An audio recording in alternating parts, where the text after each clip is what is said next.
Very good morning dear students, welcome to all of you in your maths class. As you all know that we are on chapter number 8 and the name of our chapter is division. So before starting our today's class, let's do a quick recap what we done in our previous session.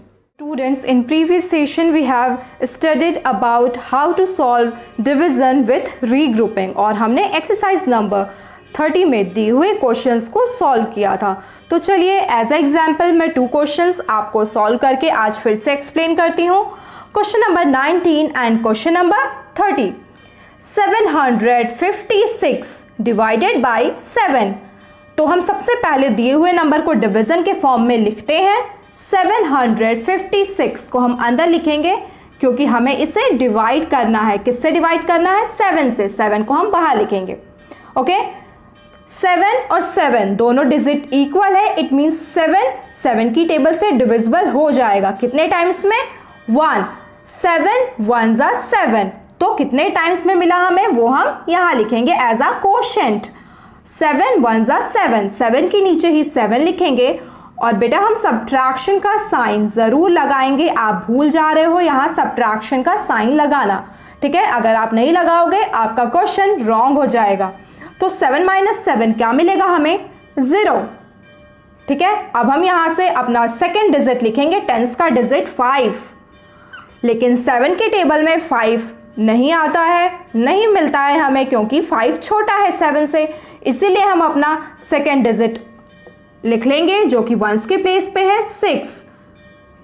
5 6। तो हमने 2 digit को एक साथ लिखा है। जैसे ही हम 2 digit एक साथ लिखते हैं ऊपर से एक टाइम में डिवाइड करने के लिए, हम अपने कोशेंट में 1 0 इंक्रीज कर देते हैं। 1 0 ओनली, ठीक है? 1 तो था ऑलरेडी और हम 1 0 लिख देंगे। अब हम इसे सॉल्व करेंगे। 7 की टेबल में 56 आता है। यस, कितने टाइम्स में? 7 8s are 56, 8 टाइम्स में। तो 8 हम यहां लिखेंगे एज अ कोशेंट और 7 8s are 56। 56 - 56 क्या मिलेगा हमें? 0। हमारा ये क्वेश्चन कंप्लीट हो गया। 756 को जब हमने 7 से डिवाइड किया तो हमें कोशेंट 108 मिला। Now question number 30। 711 divided by 9। तो हम इसे डिवीजन के फॉर्म में अरेंज करेंगे। 711 को 9 से डिवाइड करेंगे। 9 के टेबल में 7 नहीं आता है, 9 से 7 छोटा है, इसीलिए हम 2 डिजिट को एक साथ लेंगे। ये ही है रीग्रुपिंग। ओके, तो हम 2 डिजिट को एक साथ लिए और अब 9 का टेबल पढ़ेंगे। 9 7s are 63, 9 8s are 72। 72 71 से ज़्यादा हो गया, इसीलिए 9 7s are 63। ओके, अब हम सब्ट्रैक्ट कर देंगे। 1 में से 3 का सब्ट्रैक्शन होगा? नो। तो अब हम क्या करेंगे? हम बोरो लेंगे 11। 11 - 3 क्या मिल जाएगा हमें? करिए 11 - 3। यस 8। और यहां क्या हो गया? 6। 6 - 6 0। तो 9 के टेबल में 8 नहीं आएगा, छोटा है, इसीलिए हम अपना यहां जो डिजिट बचा हुआ है उसे भी लिख लेंगे 81। अब 9 के टेबल में 81 आता है। Yes 9 9s are 81। अब क्या करें? हम सब्ट्रैक्ट करेंगे, माइनस का साइन जरूर लगाएंगे। 81 - 81 वी गेट 0। क्लियर? तो 711 को जब हमने 9 से डिवाइड किया तो हमें कोशेंट रिजल्ट क्या मिला? 79। So students, today we are going to solve word problems. आज हम वर्ड प्रॉब्लम्स के क्वेश्चन को सॉल्व करेंगे। So open your maths book, open exercise number 31 on the page number 129 and 130। बेटा एक्सरसाइज से पहले आपकी बुक में कई सारे एग्जाम्पल्स सॉल्व करे हुए हैं, तो आप इन एग्जाम्पल्स को पढ़ा करिए, सॉल्व किया करिए और देखा करिए कि इसमें हम सेंटेंसेस कैसे लिखे हैं। क्योंकि आप वर्ड प्रॉब्लम के क्वेश्चन में सेंटेंसेस नहीं लिखते हो, आप क्वेश्चन लिख के इसे सॉल्व कर देते हो, लेकिन नहीं, हम क्वेश्चन को सिर्फ पढ़ेंगे। आप होमवर्क में क्वेश्चन अपने होमवर्क कॉपी में नहीं लिखेंगे। आप सिर्फ क्वेश्चन को अच्छे से बुक से पढ़िए और क्वेश्चन से सेंटेंसेस को लिखिए और डिवीजन का प्रोसेस करिए। तो चलिए अब हम क्वेश्चन को सॉल्व करना स्टार्ट करते हैं। First we take question number 2। The question is 6 toy guns cost ₹108। 6 toy gun कितने के हैं? 108 रुपीज़ के। ठीक है, तो आपसे पूछा जा रहा है what is the cost of 1 toy gun. तो एक टॉय गन कितने का होगा? तो हम कैसे फाइंड आउट करेंगे? हम 108 को 6 से डिवाइड कर देंगे। ध्यान रखिए, जब भी हम वर्ड प्रॉब्लम पढ़ें और वर्ड प्रॉब्लम में कई सारी चीज़ों के दाम या कुछ भी बताया जाए और आपसे कहा जाए कि एक का पता लगाइए, फाइंड आउट करिए, किसी भी एक, जब भी एक का फाइंड आउट करना होता है तो हम डिवाइड करते हैं। और अगर क्वेश्चन में एक का प्राइस गिवन हो और आपसे कई सारों का पूछे तो आप मल्टीप्लिकेशन करते हो। ओके, तो हम क्या स्टेटमेंट लिख के सॉल्व करना स्टार्ट करेंगे? हम लिखेंगे first statement, cost of 6 toy guns. 6 toy guns खरीदने में कितना खर्च आया है? रुपीज़। तो हम रुपीज़ का सिंबल भी लिखेंगे। क्या लिखेंगे?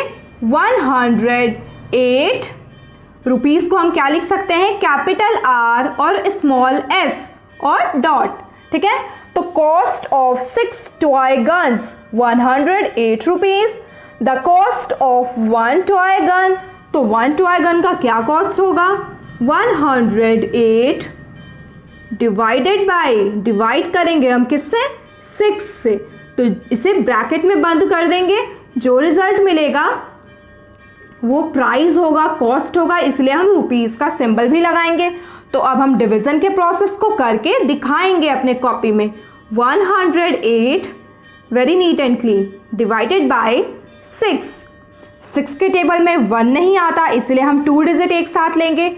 6 का टेबल पढ़ेंगे, 6 1 ज़ा 6, 6 2 ज़ा 12, 12 10 से ज़्यादा हो जाएगा, इसीलिए 6 1 ज़ा 6।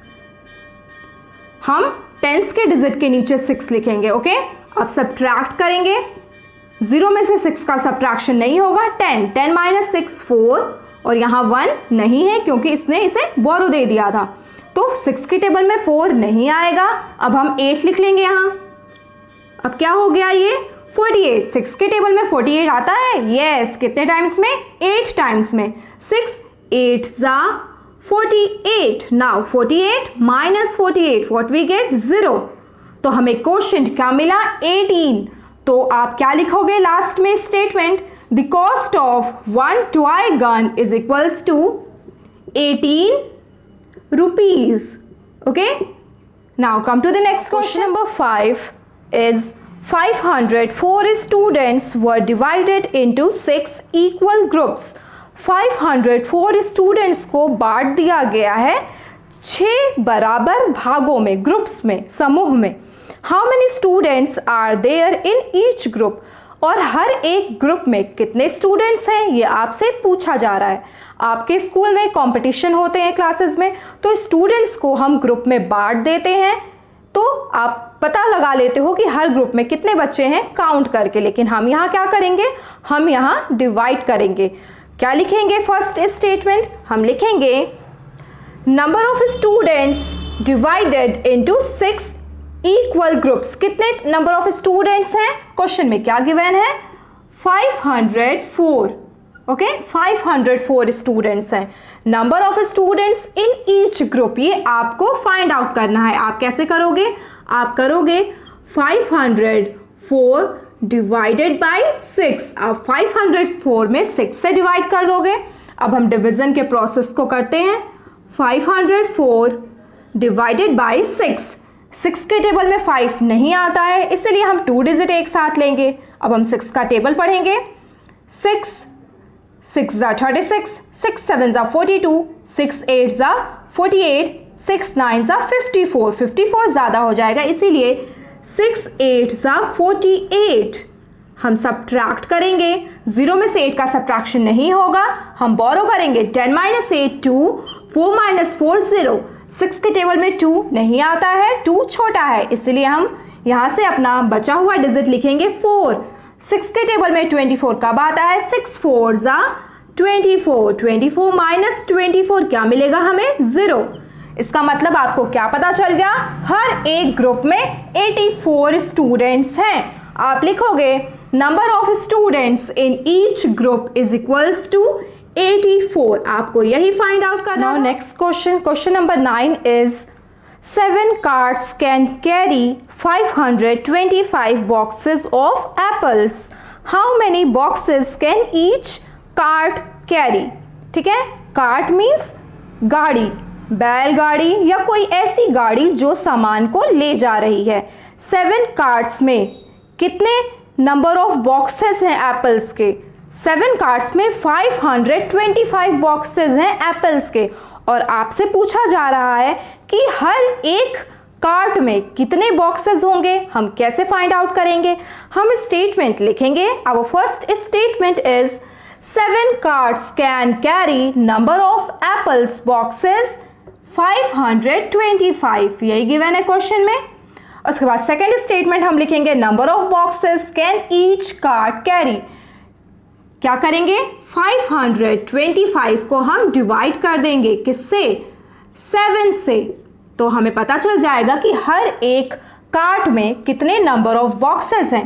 तो चलिए हम डिवीजन करते हैं। हम डिवीजन के फॉर्म में इसे लिख लेंगे। 7 के टेबल में 5 नहीं आएगा, छोटा है, इसलिए हम 2 डिजिट एक साथ लेंगे। 7 7 49, 7 8 56, 56 ज्यादा हो जाएगा, इसीलिए 7 7 49। अब हम सब्ट्रैक्ट करेंगे, घटाएंगे। 2 में से 9 सब्ट्रैक्ट होगा? नो। क्या करेंगे? बोरो लेंगे, 12 हो जाएगा। 12 में से 9 को सब्ट्रैक्ट करेंगे तो हमें क्या मिलेगा? 3।